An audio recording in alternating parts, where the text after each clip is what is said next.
신구약 개관 나훔서 편이 되겠습니다. 나훔서입니다.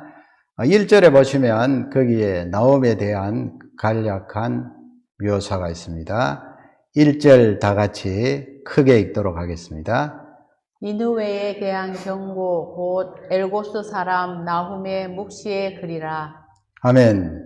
거기 니느웨 나오고요. 또 이 경고다 하니까 좀 무서운 내용이 있을 것으로 생각할 수 있겠죠. 엘고스라는 지역 이름이 나오는데 엘고스에 대한 정확한 위치는 알 수가 없습니다. 어떤 사람은 이라크 지역에 있는 모술이라는 땅 옆이 아닌가, 아마 네임이 비슷하기 때문에 그렇게 주장하는데 정확히 알 수 없습니다. 알 수 없으면 넘어가면 됩니다. 성경이 필요하면은 지역 위치 정확하게 알려주셨겠지요. 그 다음에 엘고스 사람 나훔, 그 다음에 묵시라는 말씀이 나오죠. 묵시 예언이라, 묵시라, 나비 그랬죠. 말씀을 받은 자, 나훔이 되겠습니다. 선지자겠죠. 그래서 그 이름의 뜻을 정리를 해봅니다. 나훔이라는 이름의 뜻은 히브리 말이 되겠죠. 위로라는 뜻이 있습니다. 히브리 말에. 또 위로자, comfort 그렇게 되고요. 그 다음에 이 나훔은 느헤미야의 준말로 보시면 되겠습니다. 느헤미야는 여호와께서 위로하셨다, 위로하심 그런 뜻이 되겠습니다. 그 다음에 나훔서의 그 연대를 추정해 보는데요. 정확히 알 수 없으니까 우리가 본문을 통해서 살펴보는 거예요.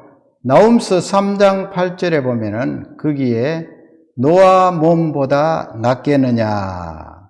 거기 앞쪽에 너는 바로 니느웨 아스르가 되겠습니다. 아스르야 어찌 너와 몸보다 낫겠느냐. 이 노아 몬이 바로 노는 그 시디입니다. 시디. 아몬은 그 우상 이름 아시죠? 그래서 이 아몬 그런데 아시리아 나라에 의해서 멸망을 당했어요. 노아몬은 도시라고 했습니다. 어느 나라 도시인가? 거기 지도를 보시면 익숙하게 알 수 있는 지도죠. 현대식으로 말하면 거기 그 수에즈 운하가 통과하는 바로 옆 나라니까 어느 나라가 되겠습니까? 이집트 나라가 되겠습니다. 그 위에 보시면 알렉산드리아도 있고 람셋도 있고 비돔도 있고, 그러니까 성경에 나오는 그런 지명들을 볼 수가 있고요.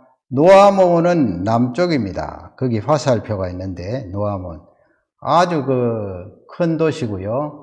고대의 이 이집트 땅의 수도였습니다. 수도였는데 아시리아가 침공을 해서 그 도시를 빼앗았습니다. 그러니까 지금 그 니느웨에 대해서 경고의 말씀을 주시면서 노아몬이라고 하는 이 시디에 대해서 말씀하면서 그 연대를 우리가 추정해 볼 수가 있습니다. 그래서 정리를 하면 나훔서의 연대, 나훔 선지자의 연대는 지금 방금 보신 대로 노아몬 이 시디가 함락된 연대가 주전 663년이에요.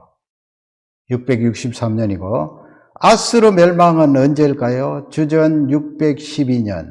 그래서 나훔이 사역했던 시기는 이 사이가 될 것이다. 그렇게 추정해 볼 수가 있습니다. 그 정도 지식은 가지고 계실 필요가 있어요. 그러니까 7세기, 주전 7세기의 선지자다 하는 것을 알 수 있고요. 그러면 나훔서의 그 내용을 나누어 봅니다. 1장에서 3장까지죠. 1장은 니느웨 심판을 선포합니다. 나훔 선지자가. 2장은 니느웨 멸망에 대해서 그리고 있어요. 3장은 심판받는 이유가 무엇인가 3장에서 기록하는데, 지도를 보시면 저번에 요나서 할 때 우리가 지도를 보았습니다만은 이 아시리아 제국, 아스루 제국은 아프리카까지 상당히 넓은 영토를 차지했고요. 그 수도가 바로 거기에 여러분 동그라미 해놓은 것을 보시면 거기에 뭐 강줄기가 하나 보이죠. 지중해 쪽에 있는 강이 유프라데스 강이고 지금 니느웨에 딱 붙어 있는 그 강이 티그리스 강입니다. 거기 수도 니느웨가 있습니다. 지도를 염두에 두고 그렇게 오늘 말씀을 생각하면 좋을 것 같습니다. 그러면 이 나홈서의 중요한 메시지 세 가지. 오늘은 심판에 대해서 그렇게 나홈이 강력하게 말씀을 하는데 아시리아 나라 그 개국가에 대한 심판 종말을 말씀하시면서 장차 이 우주에 임할 지구에 임할 역사의 종말에도 이런 원리가 적용된다고 보면 되겠죠. 그러니까 현대에 사는 우리에게도 이 말씀이 하나님 말씀으로 크게 와닿습니다. 첫 번째 나홈서의 메시지는 회개 선포가 없다는 거예요.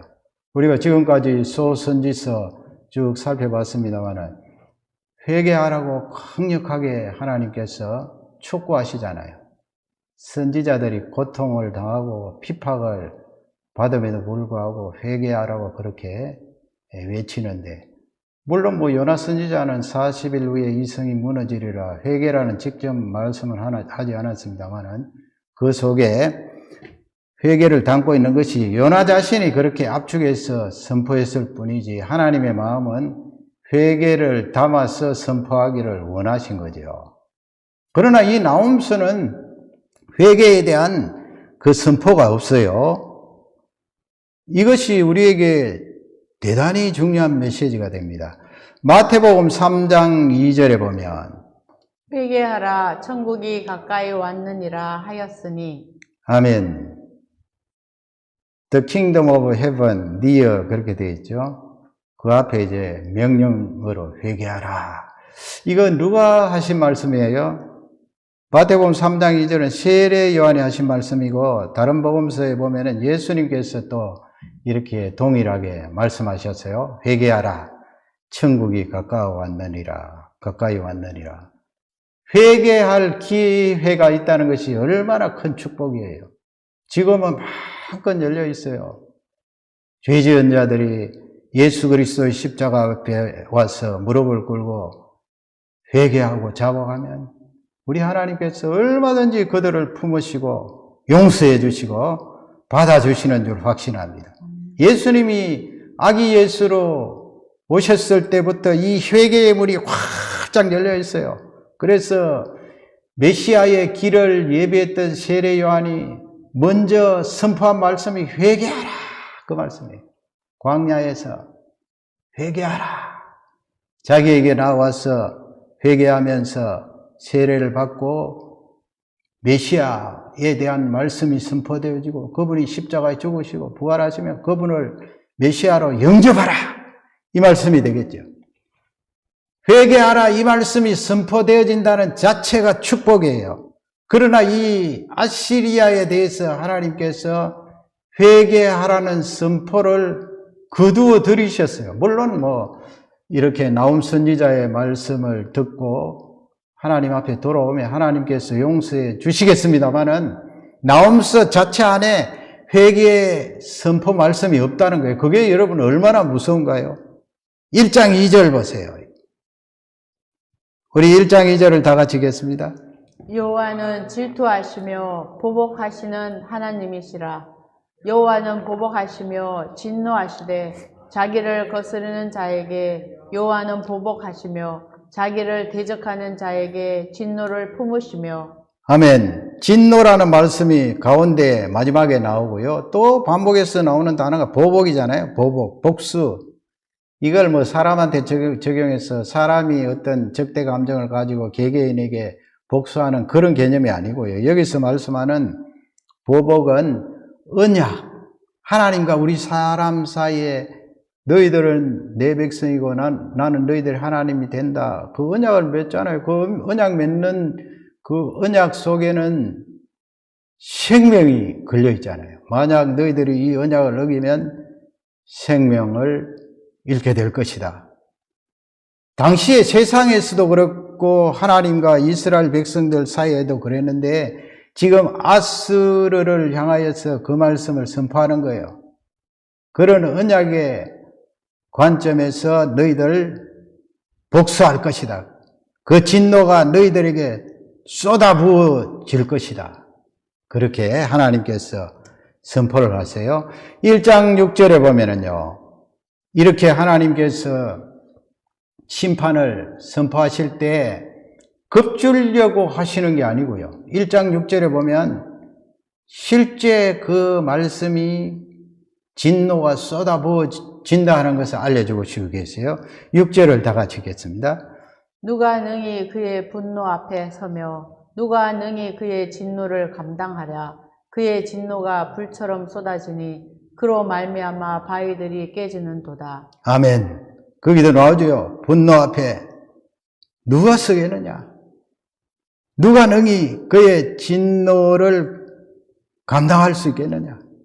진노가 뭐처럼? 불처럼 쏟아진다. 이건 강력한 하나님의 심판, 하나님의 의지를 말씀하고 있는 거예요. 3장 7절 보시면 우리 3장 7절도 다 같이 읽겠습니다. 그때에 너를 보는 자가 다 내게서 도망하며 이르기를 니느웨가 황폐하였도다. 누가 그것을 위하여 애곡하며 내가 어디서 너를 위로할 자를 구하리요 하리라. 아멘. 하나님께서 니느웨를 심판하실 때는 그만큼 또 이유가 있습니다. 그게 3장에 쭉 나오는데요. 그 지금 고대 그 고고학에서 발굴한 그 유물들을 이렇게 보면은 거기 벽에다가 이렇게 새긴 또 돌에다가 새긴 그림들을 보면 정말 끔찍해요. 인터넷에 들어가서 아스르 잔인한 뭐 그런 단어 넣어서 사진을 쳐보세요. 제가 하나 올려보려고 하다가 너무 잔인한 내용들이 있어서 올리지 않았어요. 포악입니다. 폭력, 무시무시한 폭력을 가지고 사람들을 해하는데 이 아시리아가 점령하는 그곳마다 이런 일이 일어납니다. 그러나 하나님께서 그것을 참으시지 않으시죠. 우리 하나님께서 얼마나 좋으신 분이에요. 그 아시리아 나라 지금 나홈 선지자가 활동했던 이 시기에 앞서 우리가 했잖아요. 요나 선지자 보면 한 100년 전에 요나 선지자가 그 니느웨 성읍에 가서 외쳤잖아요. 우리 하나님께서 회개하는 그 백성들을 용서해 주시고 그들을 받아들인 내용이 요나서에 나오고 있지 않습니까? 그러나 우리 하나님 100년 뒤에 다시 이 니느웨 사람들이 이렇게 악독과 폭력을 휘두르는 것을 보고 이제는 심판하시겠다는 거예요. 그래서 하반절에 보면 너를 위로할 자를 구하려 없다는 거야. 너희들이 그렇게 심판을 받고 세 번째 절에 보면은 황폐하였도다 그랬잖아요. 황폐한 아스르 나라 사람들아, 그 황폐한 곳을 바라보면서 너희들을 위로할 자가 있겠느냐? 애곡하는 수밖에 없다. 너를 위로할 자를 구할 수 없으리라. 하나님의 심판의 단호함을 말씀하고 있습니다. 그래서 우리가 이 회개하라, 천국이 가까워 왔느니라. 예수님 초림에 오신 이후로 지금까지 계속 지속되는 이 말세에 우리가 살고 있잖아요. 예수님 오셨을 때부터 말세인데요. 지금까지도 회개하라, 천국이 가까워 왔느니라. 그 말씀이 우리에게 그대로 적용되어서 회개하면 하나님께서 받아주십니다. 그것이 축복이에요. 그러나 언제까지 하나님께서 그렇게 하시겠느냐? 그 때가 끝이 나면 회개할 수도 없고 더 이상 하나님께서 받아주시지 않으세요. 니느웨처럼 아시리아처럼 일순간 황폐가 찾아오리라. 멸절하리라. 고린도후서 6장 2절에 보면 사도 바울이 그런 말씀을 하셨죠. 지금이라는 단어를 굉장히 강조하세요. 6장 2절을 다 같이 읽겠습니다. 이르시되 내가 은혜 베풀 때에 너에게 듣고 구원의 날에 너를 도왔다 하셨으니 보라 지금은 은혜 받을 만한 때요 보라 지금은 구원의 날이로다. 아멘. 지금은 은혜 받을 만한 때요. 회개하라 천국이 가까워왔느니라 선포될 때 맞습니다. 예수님 붙들고 내 죄를 통회하면서 예수 그리스도를 모십니다. 회개를 받아주시는 은혜의 날이고 그 은혜의 날이 바로 구원의 날이다. The day of salvation. 구원의 날이다. 이것이 축복입니다. 우리에게 주어진 이 축복을 감사하시면서 또 주위에 있는 많은 사람들이 있지 않아요? 민족들도 있고 개개인도 있는데 그들을 위하여 하나님 아버지 구원의 날, 회개의 은총이 임하는 그날을 허락하옵소서 기도하고 이 말씀을 증거해야 될 줄 확신합니다. 두 번째 나홈서의 그 중요한 내용 가운데 하나는 피할 곳이 없다는 거예요. 그러니까 심판이죠. 하나님께서 재앙을 내리시고 멸절시킬 때 숨을 곳이 있으면 살아남을 수 있잖아요. 그러나 이 나홈서를 보면 너희들 피할 곳이 없다. 이게 종말에 가서 동일하게 적용될 거 아니에요. 예수 그리스도 외에는 하나님 앞에 설 수가 없잖아요. 피할 곳이 없어요. 도무지 아무런 장소도 나를 받아줄 장소가 없다는 거예요. 아시리아 사람도 동일하다. 내가 너희들을 심판할 때 피난처가 없다. 2장 13절 보면 좀 깁니다만은 우리 또 읽겠습니다. 2장 13절입니다. 내가 내 대적이 되어 내 병거들을 불살라 연기가 되게 하고 내 젊은 사자들을 칼로 멸할 것이며 내가 또 내 노력한 것을 땅에서 끊으리니 내 파견자의 목소리가 다시는 들리지 아니하리라 하셨느니라. 아멘. 아멘. 내 대적이 되어 그랬습니다. 누가요? 하나님께서. 하나님께서 내 편이 되어 주셔야 되는데 하나님께서 아시리아 나라의 대적이 되어서 치니까 두 번째 절에 보면은 불살라 연기가 그냥 불타서 연기처럼 다 사라진다는 그런 무시무시한 말씀을 주시고 계십니다. 그 다음에 보면 멸할 것이며 칼로 멸할 것이며 3장 15절에 보면요. 우리 3장 15절을 또 읽겠습니다.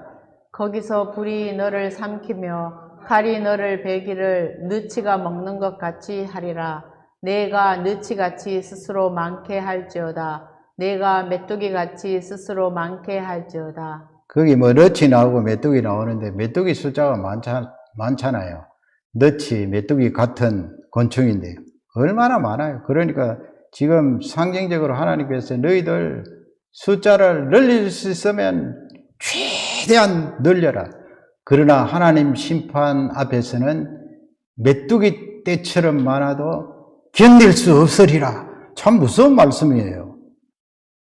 거기서 불이 너를 삼키며 칼이 너를 베기를 이 아시리아 나라 하나님께서 손을 대시는데 이와 같은 심판을 면할 수 없다. 3장 11절에 보면 너도 술에 취하여 스머리라. 그러니까 뭐 하나님이 심판이 임하니까 막 이리저리 술에 취한 사람들처럼 흔들리면서 비틀거리면서 그렇게 숨을 곳을 찾아요.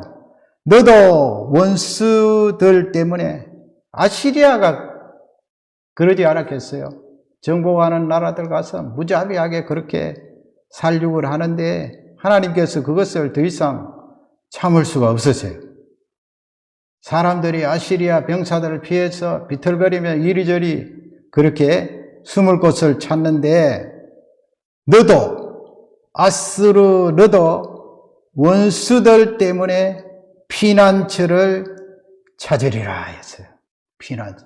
하나님께서 너희들도 내가 심판할 때 피난처를 찾게 될 텐데 피난처가 있을 것이다. 없을 것이다. 하나님이 주시는 말씀이 뭐예요? 너희들이 아무리 심판을 피하여 피난처를 찾을지라도 그 피난처를 얻지 못할 것이다 하는 그런 말씀이에요. 피난처를 찾지만은 하나님 심판에는 피난처가 없다 하는 말씀. 1장 7절에 보면 여호와는 선하시며 그랬어요. 우리 하나님께서 이 땅 위에 사람들을 다 이렇게 심판하시는가? 그게 아니죠. 나훔서에도 말씀을 주시면서 거기 군데군데 하나님께서 구원하시는 그 백성들을 말씀하고 있어요. 1장 7절 보면 여호와는 선하시며, 요나서 4장 2절에도 나와 있죠. 하나님은 인애하시며 오래 참으시며 노하기를 더디하시며, 출애굽기 34장에도 있습니다. 지금 보면 여호와는 선하시며, 거기 선하시며 이 말씀은 토부예요. 창세기 1장에 보면 하나님께서 6째 날까지 만물, 인간을 창조하시고 보기에 좋았더라, 보기에 선하였더라. 그게 바로 토부예요. 우리 여호와 하나님은 선하시며 환난 날에, 환난 날에 산성이시라. 산성이 나오잖아요. 환난 날에 산성. 산성은 견고한 자연적인 요새, 그 산성이라. 하나님이 산성이니까 이건 피난처를 말해요. 산성이시라. 그는 자기에게 피하는 자들을 아신다고 그랬어요. 그래서 이 말씀은 우리에게 소망을 주는 말씀이에요. 만일에 니네웨 사람들이 나훔 선지자의 말을 듣고 정신을 번쩍 차려서 백성들 개개인이 이 말씀을 붙들고 하나님께 피한 사람은 살았을 거예요. 왜냐하면 말씀에 있잖아요. 내가 너의 산성이 될게. 자기에게 피하는, 하나님께 피하는 자들을 우리 하나님이 개개인을 다 아신다는 거예요. 내가 피난처가 된다. 나에게 피하라. 이것이 중요한 메시지가 되겠습니다. 요나서 3장 10절에 보면은 하나님이 그들이 행한 것, 곧 그 악한 길에서 돌이켜 떠난 것을 보시고 그랬잖아요. 보시고. 하나님께서 아셨다고 그래서. 이 앞부분의 말씀이 바로 하나님께 피한 거예요. 100년 전에 니느웨 성읍 사람들, 왕으로부터 시작해서 온 백성들이 짐승들까지 굵은 베옷을 입고 금식하면서 하나님께 무릎을 꿇고 회개했어요. 그것이 바로 하나님께 피하는 거예요. 떠난 것을 보시고, 그 다음부터 우리가 다 같이 읽겠습니다. 하나님이 거기서부터 다 같이 읽겠습니다. 하나님이 뜻을 돌이키사 그들에게 내리리라고 말씀하신 재앙을 내리지 아니하시니라. 아멘. 하나님이 뜻을 돌이키셨습니다. 나에게 피하는 자를 내가 아느니라. 얼마나 귀한 말씀이에요. 종말에 가서 예수님 재림할 때 악인도 부활하고 선인도 의로운 자도 부활하는데 예수님께서 다 아세요. 나에게 피한 자가 누구였는가? 그러나 그때까지 예수님께 피하지 않은 자를 예수님이 아시고, 그때는 이미 늦었어요. 회개하라, 천국이 가까웠느니라. 그 말씀이 끝이 났어요. 더 이상 어떻게 할 수가 없어요. 내가 아느니라. 나에게 피하라. 그러면 선하신 예수 그리스도, 선하신 하나님께서 그들을 건져주시고, 내가 너를 안다. 마태복음 7장에 주여 내가 주의 이름으로 선지자 노릇하고 병도 고치고 능력을 행하였는데 나를 아시지 않습니까? 나는 너를 도무지 알지 못한다. 아, 놈이야! 불법을 행한 자들아. 그 말씀 속에는 하나님 말씀 속에 들어오지 않은 자들을 향하여 말씀하는 거예요. 내 말씀 속에 네가 들어오지 않았지 않느냐? 내 말씀 속에 들어오지 않았으면서 어떻게 회개했다고 말할 수 있느냐? 내한테 피했다고 말할 수 있느냐? 불법을 행한 자들아. 그러나 예수 그리스도의 말씀 안에 들어와서 진실로 회개하고 그에게 피하는 자는 내가 너를 아노라, 내 아들아. 예수 그리스도의 그 은혜와 능력을 찬양합니다. 잠언서 14장 26절에 보면은요, 우리 다 같이 읽겠습니다. 여호와를 경외하는 자에게는 견고한 의뢰가 있나니 그 자녀들에게 피난처가 있으리라. 아멘. 여호와를 경외하는 자에게, 뭐 신약적으로 이렇게 보면은 신구약 다 합쳐서 보면 예수 그리스도로 말미암아 예수 그리스도의 말씀에 들어와서 그에게 피하는 자 아니에요. 그에게 피하는 자에게는 하반절에 자녀가 나오기 때문에 가문으로 바꿀 수가 있겠잖아요. 여호와께 피하는 가문에게는 견고한 의뢰가 있나니, 끄떡없는 신뢰가 있나니 그 자녀들에게 피난처가 있으리라 했어요. 그러니까 그 가문에 이렇게 가문 전체가 하나님 말씀 안에 들어와서 하나님께 피하는 가문이 되면 그 자녀들에게 피난처가 있으리라. 영원한 구원이 있겠다 하는 말씀입니다. 그 외에는 하나님이 심판하실 때 종말에 피난처가 없어요. 바위야 나를 가려라, 산아 나를 가려라. 산이 가릴 수 있나요? 바위가 덮을 수가 있나요? 가려질 수가 없어요. 하나님이 제공하신 그 피난처, 거기에 들어가야 구원함을 받고 그 은혜에 동참하는 줄 확신합니다. 아멘. 세 번째 중요한 메시지 주제입니다. 영광이 떠났다는 거예요. 여러분, 심판이라는 것은 피할 곳이 없다는 것이고요. 회개가 선포되어지지 않는다는 거죠. 그리고 하나님 영광이 떠나면 그게 심판이에요. 하나님 영광. 우리가 예수 그리스도로 말미암아 하나님 자녀가 되면 우리에게 머무는 영광이 있잖아요. 하나님의 영광이에요. 그 영광은 우리 인생들이 내세울 수 없는 굉장한 능력이에요. 우리 인생의 힘으로 다 살 수 있는 게 아니지 않습니까? 하나님의 영광이 나에게 머물러야 됩니다. 그러나 이 심판이 시행되면 하나님의 영광이 떠난 거예요. 그것을 나훔 선지자는 말씀하고 있습니다. 2장 2절에 보면 하나님의 영광에 대해서 말씀합니다. 우리 다 같이 읽겠습니다. 여호와께서 야곱의 영광을 회복하시되 이스라엘의 영광 같게 하시나니 이는 약탈자들이 약탈하였고 또 그들의 포도나무가 가지를 없이 하였음이라. 아멘. 여호와 하나님께서 야곱이 나옵니다. 이스라엘이 나옵니다. 어떻게 한다고요?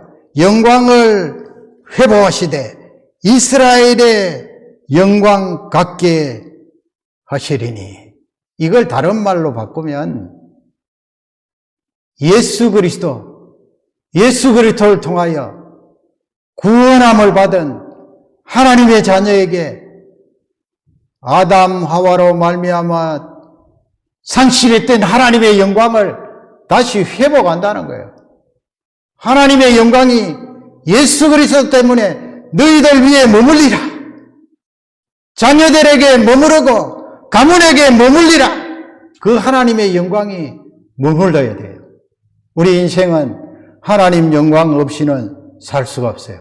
그러나 하나님 심판이 이루어지면 하나님 영광이 떠나잖아요. 떠나면 우리 인생이 어떻게 됩니까? 그것을 나훔 선지자는 니느웨 백성들에게 말씀하시면서 알려주고 계세요. 2장 8절에 보면 하나님의 영광이 떠났을 때 어떤 일이 일어납니까? 2장 8절을 다 같이 읽겠습니다. 니느웨는 예로부터 물이 모인 못 같더니 이제 모두 도망하니 서라 서라 하나 돌아보는 자가 없도다. 아멘. 아까 여러분 지도 보셨잖아요. 티그리스 강이 위에서부터 쭉 내려오는데 그 니느웨 성읍이 딱 붙었어요. 강하고. 그래서 이 사람들이 강을 이렇게 양쪽으로 이렇게 흐르게 해서 어마어마한 호수를 만들었어요. 그 안에 이제 니느웨 성읍이 있는데 상상해 보세요. 요나 선지자가 며칠 동안 걸어야 왕래할 수 있는 도성이 그 양쪽으로 강이 흐르니까 강 폭이 한 40m 넘고요. 깊이가 약 20m. 그러니까 20m 하면은 수압이 굉장한데 그토록 깊은 강이 쭉 흐르니까 천년요새예요. 누가 그 강을 건너서 침공할 수가 있겠습니까? 옛날에 비행기가 있나요? 미사일이 있나요? 그러니까 지금 그걸 말씀하는 거예요. 예로부터 물이 모인 못 같더니 이제 모두 도망하니 결국은 하나님 영광이 떠나니까 자연적으로 가지고 있는, 인공적으로 가지고 있는 그 강한 것도 아무 소용이 없다는 거예요. 무슨 소용이 있습니까? 하나님 영광이 있어야 되죠. 결국은 물이 홍수가 져갖고요. 이 물이 얼마나 압력이 세요. 이 물이 그냥 덮쳤어요. 그 성벽이 높이가 30m, 꼭대기는 마차 세대가 지나갈 수 있을 정도니까 한 15m 정도 되는 그 성벽이 무너졌다고요. 한쪽에. 무너지니까 이 바벨론이 그냥 밀고 들어와서 니느웨가 함락되는 그것을 말해요. 그러니까 2장 8절은 너희 인생들이 아무리 강하고 많이 가지고 강력한 능력을 바란다고 그렇게 뽐내고 자신있게 말해도 하나님 영광 없으면 아무것도 아니다는 거예요. 도리어 그 강함 때문에 멸망을 받을 것이다. 하나님 영광이 무게입니다, 여러분. 내가 가지고 있는 그 강한 부분에 하나님 영광이 실려야 그 강한 부분이 무게가 실려요. 그렇지 않으면 모든 사람들이 아무리 내가 강한 것을 가지고 있어도 가볍게 봐요. 가벼워요. 날아가 버려요. 무너져 버려요. 그 다음에 또 보세요. 1장 12절 보면 좀 깁니다만 우리 다 같이 읽겠습니다.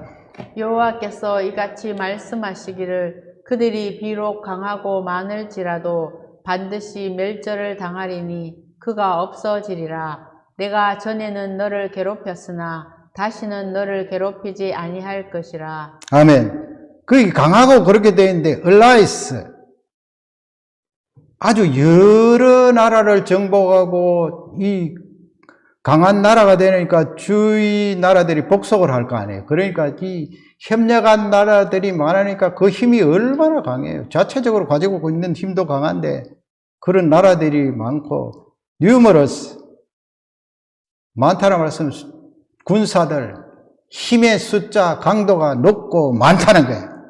많지만은 하나님의 영광이 떠나니까 반드시 멸절을 당하리니 그랬어요. 그리고 없어지리라. 싸그리 너희들이 없어질 것이다. 하나님의 영광이 떠났다. 그 말씀입니다. 2장 7절에도 보면 또 2장 7절을 읽겠습니다. 정한 대로 왕후가 벌거벗은 몸으로 끌려가니 그 모든 시녀들이 가슴을 치며 비둘기같이 슬피 우는도다. 아멘. 왕후는 임금님이 아끼고 사랑하는 귀한 존재인데 힘을 가진 존재 아니에요. 그런데 하나님이 심판하실 때 사람이 가지고 있는 그 권력과 힘이 무슨 대수겠느냐? 왕후가 벌거벗은 몸으로 끌려간다. 도망가는 것도 아니고 끌려가. 질질 끌려가. 그러니까 이 말씀은 하나님의 영광이 떠나면 수치를 당하리라. 우리가 하나님 앞에 설 때 예수 그리스도가 아니면 우리의 죄 때문에 하나님 앞에 설 수가 있겠어요? 너무나 수치스럽고 수치스러워서 견딜 수가 없어서 존재 자체가 거기에 서 있을 수가 없어요. 하나님의 영광, 예수 그리스도의 영광이 우리에게 머무르기 때문에 우리는 그 담력과 용기를 가지고 하나님 앞에 나아가서 아버지여 부를 수 있는 줄 확신합니다. 하나님의 영광이 아시리아 나라에서 떠날 때 힘을 가진 왕후까지라도 이렇게 수치를 당하리라. 사무엘상 4장 21절에 보면 그 비느하스의 아내 엘리 제사장의 자부, 여러분 잘 아시죠? 이가봇 하면서 남자 아기를 출산하잖아요. 그러면서 이가봇 그 이름을 남기고 세상을 떠나는데 말이죠. 참 비극입니다. 하나님 백성들 그 제사장 가문에 이가봇이란 뜻이 하나님의 영광이 이스라엘에게서 떠났다. 왜냐하면 남편 비느하스가 이 악한 짓 하다가 결국은 블레셋과 전쟁을 하는데 하나님 성막에 있는 그 언약궤를 메고 나가다가 블레셋에게 빼앗겼잖아요. 하나님 영광 떠나니까 얼마나 수치해요. 수치해요. 이스라엘 백성들이 생명처럼 여겼고 예배했던 그 언약궤가 하나님 임재의 상징인 언약궤가 빼앗겼다니까요. 우리 삼상 4장 21절을 다 같이 읽겠습니다. 이르기를 영광이 이스라엘에서 떠났다 하고 아이 이름을 이가봇이라 하였으니 하나님의 궤가 빼앗겼고 그의 시아버지와 남편이 죽었기 때문이며. 아멘. 가문이 멸망당하잖아요. 엘리가 그 자리에서 죽고 98세 된 제사장이 목이 부러져 죽고 홈리와 비느하스 두 아들은 전쟁터에 나가서 죽고 법궤는 빼앗기고 그 소식을 들은 이 산모가 아기를 낳고 그만 이가봇 하면서 하나님의 영광이 떠났다. 가문이 멸절을 당하는 그 내용을 구약 성경에 기록을 하고 있습니다. 예수님이 이 세상에 오셨습니다. 성령 하나님이 우리에게 임하셨습니다. 성령 하나님이 말씀으로 그 예수 그리스도에 대해서 우리에게 증거하십니다. 그래서 우리가 그걸 믿죠. 그 증거를 받아들이고 회개하면 성령 하나님께서 무엇을 우리에게 주십니까? 예수 그리스도의 영광을 우리에게 덮어주세요. 그 영광은 우리의 수치를 가려주세요. 우리의 장점과 강점에 더 힘을 실어주세요. 인생의 무게를 실어주세요. 그리고 종국에 가서는 하나님 앞에 설 때 그 영광으로 말미암아 하나님을 향하여서 담대히 나아갈 수 있는 줄 확신합니다. 골로새 1장 27절에 보면은 사도 바울이 골로새 교인들에게 그런 말씀을 하시죠. 우리 크게 읽겠습니다. 하나님이 그들로 하여금 이 비밀의 영광이 이방인 가운데 얼마나 풍성한지를 알게 하려 하심이라. 이 비밀은 너희 안에 계신 그리스도시니 곧 영광의 소망이시니라. 아멘. 영광이 두 번 나옵니다. 이 비밀의 영광이 이방인 가운데 얼마나 풍성한지를 알게 하신 하나님. 우리가 이방인 아니었어요. 이스라엘의 영광을 회복하리라. 나홈서 2장 2절. 야곱의 영광을 회복하리라. 이방인에게 이 신비한 비밀스러운 예수 그리스도의 복음 성령 하나님이 우리에게 허락하시는 그 영광이 얼마나 풍성하게 임하였는지 사도 바울이 눈으로 생생하게 보았다는 고백 아니에요. 그래서 하반절에 한 번 더 그 영광에 대해서 말씀합니다. 이 비밀은 너희 안에 계신 그리스도시니 성령 하나님이 우리에게 말씀으로 예수 그리스도를 증거하셔서 예수 그리스도의 영광을 우리에게 덮어주셨어요. 그래서 예수 그리스도께서 내 안에 계세요. 그러니 곧 그것이 바로 영광의 소망이니라 했어요. 거기 영광하고 소망이라는 미래가 같이 들어있잖아요. 이 영광이 예수 그리스도를 모시고 회개하는 우리에게 이 영광이 임하여서 현재 시점으로부터 계속해서 미래 예수님 앞에 서는 그날까지, 재림하는 그날까지, 부활하는 그날까지 그 영광이 지속되어서 결국은 하나님 아버지 앞에서, 그 보좌 앞에서 하나님, 이 영광이 하나님 앞에 세세토록 하나님께 돌아갈 줄 확신합니다. 찬송과 영광과 존귀를 하나님 앞에 드립니다. 그렇게 하나님을 찬양하면서 예수님께서 나에게 씌워주셨던 그 면류관을 나는 부족한 종입니다. 예수 그리스도의 영광 그 은혜로 말미암아 소망 가운데 오늘까지 온 것뿐이고 이 모든 영광은 어린 양 되신 예수님께서 받으셔야 됩니다. 그 보좌 앞에 다시 돌려드리는 그 장엄한 광경, 소망의 광경, 그 영광을 우리에게 허락해 주셨습니다. 나홈서 1장 15절 보시면 그런 말씀이 있습니다. 볼지어다 아름다운 소식을 알리고 화평을 전하는 자의 발이 아름다운 소식을 알리고 화평을 전하는 자의 발이 산 위에 있도다 그랬습니다. 산 위에 있도다. 오늘 우리에게 주신 메시지는 우리가 해야 될 그 일, 심판에 대해서 잘 알려주시는 말씀입니다. 아름다운 소식을 전하는 우리입니다. 화평을 전하는 우리입니다. 우리는 이 말씀을 붙들고 하나님의 영광에 들어오지 못한 많은 사람들을 위하여 기도해야 될 사명이 있습니다. 또 전해야 될 사명이 있습니다.